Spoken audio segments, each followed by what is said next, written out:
Ya, unjuk rasa menolak RUU Cipta Kerja terjadi di sejumlah wilayah hari ini. Dan untuk mengetahui informasi selengkapnya, kami telah terhubung dengan produser lapangan CNN Indonesia Nur Aspasya di kawasan Patung Kuda, Jakarta Pusat. Kemudian juga ada koresponden CNN Indonesia Miftah Farid di kota Surabaya, Jawa Timur. Dan juga produser lapangan Laisa Nisa di kota Bandung, Jawa Barat. Saya ke Sisi terlebih dahulu. Sisi, selamat sore. Bagaimana kondisi sekitaran kawasan Patung Kuda sore hari ini? Apakah masa aksi masih terus berdatangan mengarah ke wilayah istana? Ya, selamat sore Aldi. Kondisi terakhir dari para pendemonstran ya memang didominasi dari mahasiswa. Saat ini sebagaimana bisa kita lihat bersama, ada sebagian yang sudah meninggalkan lokasi, namun ada sebagian lagi yang masih bertahan di lokasi. Tapi yang perlu dicatat ialah adapun demo Aliansi BEM se-Indonesia itu, pengamatan kami semuanya sudah meninggalkan, hanya ada beberapa saja.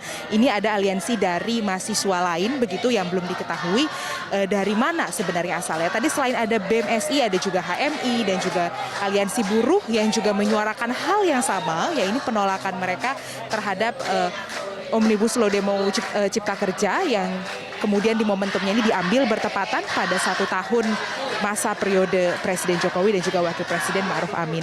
Tapi kemudian kalau kita bisa melihat dari lokasi ini, karena memang sejarahnya ini sempat ada kerusuhan pada tanggal 5 dan 8 Oktober lalu, sehingga jalan untuk menuju akses istana ring satunya ditutup secara dari beberapa titik begitu.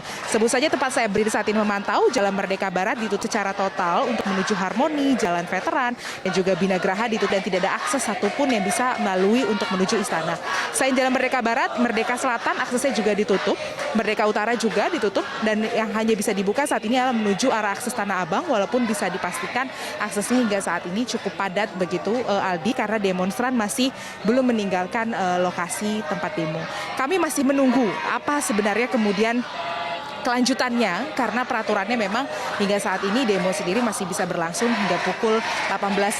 Walaupun kendati demikian kami sudah melihat ada ribuan personel yang sudah berjaga di lokasi ini, yang sudah bersiap untuk jika kemudian para demonstran ini tidak mau dipukul mundur, maka tentu ada tindakan aksi selanjutnya untuk meminta para demonstran ini pulang begitu. Ada sekitar 10.000 hingga 20.000 yang saat ini berjaga, tapi pemantauan kami memang saat ini demonstran yang datang ini sekitar ada 5.000, dan tadi dari buruh juga sekitar ada 2.000.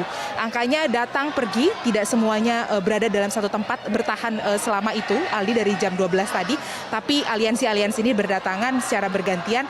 Tapi yang terakhir ini kami masih harus melihat begitu, karena sedikit di antara mereka yang menggunakan alma mater, sehingga juga tidak bisa dikatakan bahwa mereka mewakili universitas atau BEM Aliansi Universitas se-Indonesia tersebut. Aldi. Baik, Sisi, aksi massa masih terjadi di sekitar kawasan Medan Merdeka Barat dan sejumlah jalan sudah ditutup. Baik, Sisi, saya akan selanjutnya ke koresponden CNN Indonesia Miftah Farid yang ada di Surabaya, Jawa Timur. Farid, selamat sore. Bagaimana saat ini eskalasi massa yang terjadi menolak RUU Cipta Kerja di sana?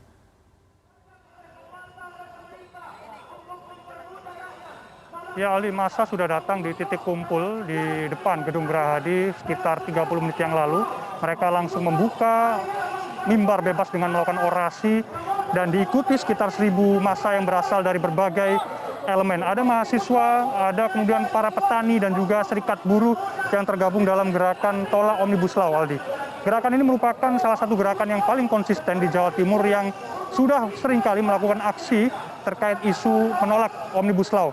Mereka sama seperti apa yang disuarakan di berbagai lokasi di Indonesia, yaitu menolak penerapan undang-undang ini karena mereka menganggap bahwa sejak awal pembuatan undang-undang ini sudah cacat secara hukum karena dibuat dengan cara tidak transparan, sehingga pelibatan atau partisipasi publik terutama mereka yang terkait dengan undang-undang ini sangat minim, sehingga mereka menilai ada kecacatan dalam proses pembuatan dalam undang-undang Omnibus Law ini, sehingga mereka mendesak pemerintahan Joko Widodo untuk membatalkan Omnibus Law dan mendesak Jokowi untuk segera menerbitkan Perpu. Aldi, kalau dimulai hari ini, sebenarnya ini merupakan hari pertama dari 4 hari yang sudah direncanakan oleh Getol, yakni sampai nanti akan berakhir pada tanggal 23 Oktober, mereka akan melakukan aksi secara bergantian. Ini memang dikhususkan untuk hari ini, akan juga dilakukan aksi kedua, yaitu besok dengan melibatkan massa dengan jumlah yang hampir sama mungkin dan juga dengan komposisi yang tidak jauh berbeda, tapi tidak semua yang hari ini akan ikut juga pada besok hari ini untuk merawat durasi dan juga ritme dan juga tenaga bagi massa demonstran sehingga mereka bisa secara terus-menerus melakukan aksi penolakan sehingga bisa ditargetkan 4 hari berturut-turut mereka akan melakukan aksi serupa yang ada di Surabaya. Tadi sekitar pukul 1 massa aksi sudah berkumpul di wilayah kebun binatang dan mereka melakukan long march kira-kira sekitar 5 km atau sampai 6 km dari titik kumpul di wilayah tempat saya berdiri ini. Mereka jalan kaki sehingga perlu membutuhkan waktu yang lumayan lama dan dikawal aparat kepolisian. Dalam orasinya mereka menekankan sama sekali tidak ada rencana untuk membuat aksi ini menjadi ricuh karena mereka ingin berorasi, mereka menggelar mimbar bebas sekaligus mengedukasi massa aksi untuk memahami betul apa sebenarnya isu sentral dalam atau apa yang kemudian dibahas dalam Omnibus Law. Ada banyak sekali yang dibahas tadi dalam orasi dari isu mulai ketenagakerjaan sampai isu pertanian dan juga isu pengadaan lahan. Ini yang kemudian dijadikan kesempatan untuk mereka menguatkan dalil-dalil kenapa kemudian mereka menolak Omnibus Law sehingga bisa dipahami oleh mereka yang ikut dalam aksi hari ini dan juga diharapkan sesuai target sampai 4 hari ke depan situasi di Surabaya tetap bisa aman mengingat juga Surabaya juga masih memiliki kerentanan terhadap infeksi virus COVID-19 sehingga tadi secara simbolis polisi juga membagikan masker kepada massa aksi yang tidak menggunakan masker atau kemudian yang meminta masker untuk mengganti karena dalam kondisi yang basah setelah melakukan long march yang cukup jauh, Aldi. Sampai sekitar pukul 5, nanti ditargetkan sekitar pukul 6 aksi sudah akan berakhir dan saat ini masih terus melakukan mimbar bebas dengan cara melakukan orasi dari berbagai elemen yang sudah datang pada sore ini, Aldi.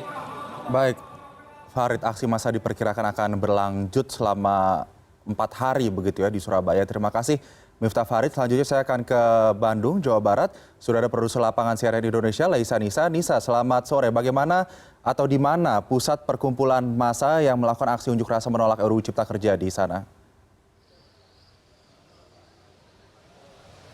Iya, selamat sore Aldi. Memang seperti di beberapa kota lainnya yang melaksanakan aksi unjuk rasa, di Kota Bandung pun mahasiswa maupun elemen buruh juga ikut melaksanakan aksi unjuk rasa pada hari ini. Untuk di wilayah Bandung sendiri ada beberapa titik yang menjadi pusat aksi unjuk rasa para mahasiswa maupun buruh. Yang pertama adalah pagi tadi sekitar ratusan buruh begitu melaksanakan aksi unjuk rasa di kawasan Ranca Ekek. Mereka melakukan long march hingga menuju ke gerbang tol Cileunyi. Ratusan buruh tersebut merupakan buruh yang bekerja di pabrik-pabrik yang berada di kawasan Ranca Ekek. Long march tadi sempat membuat sejumlah arus lalu lintas tersendat begitu karena kawasan Cileunyi dan Ranca Ekek itu sendiri merupakan salah satu jalur utama penghubung Kota Bandung dan beberapa kota lainnya di Jawa Barat seperti Garut, Tasikmalaya dan juga Sumedang. Selain di Ranca Ekek, aksi unjuk rasa juga berlangsung di depan gedung DPRD Provinsi Jawa Barat, di mana untuk di depan gedung DPRD Provinsi Jawa Barat ini sendiri memang kebanyakan peserta aksi merupakan mahasiswa yang berasal dari berbagai elemen kampus yang berada di Bandung Raya. Untuk mahasiswa sendiri ini memang tadi mereka sudah mulai berdatangan di depan gedung DPRD sejak pukul 12 siang.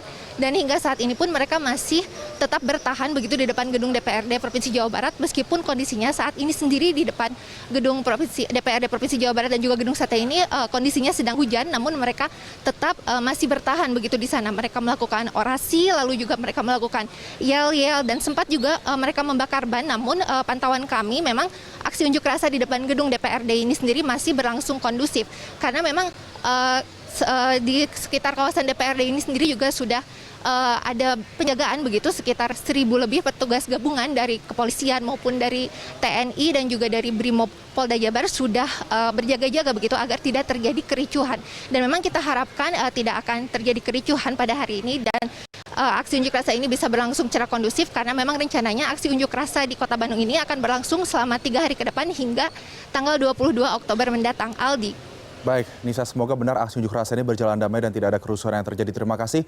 Laisa Nisa, produser lapangan CNN Indonesia melaporkan dari Bandung, Jawa Barat. Sebelumnya juga ada Miftah Faridol, koresponden CNN Indonesia melaporkan dari Surabaya, Jawa Timur. Juga ada Nur Aspasya yang melaporkan dari Jakarta. Terima kasih rekan-rekan, selamat bertugas kembali.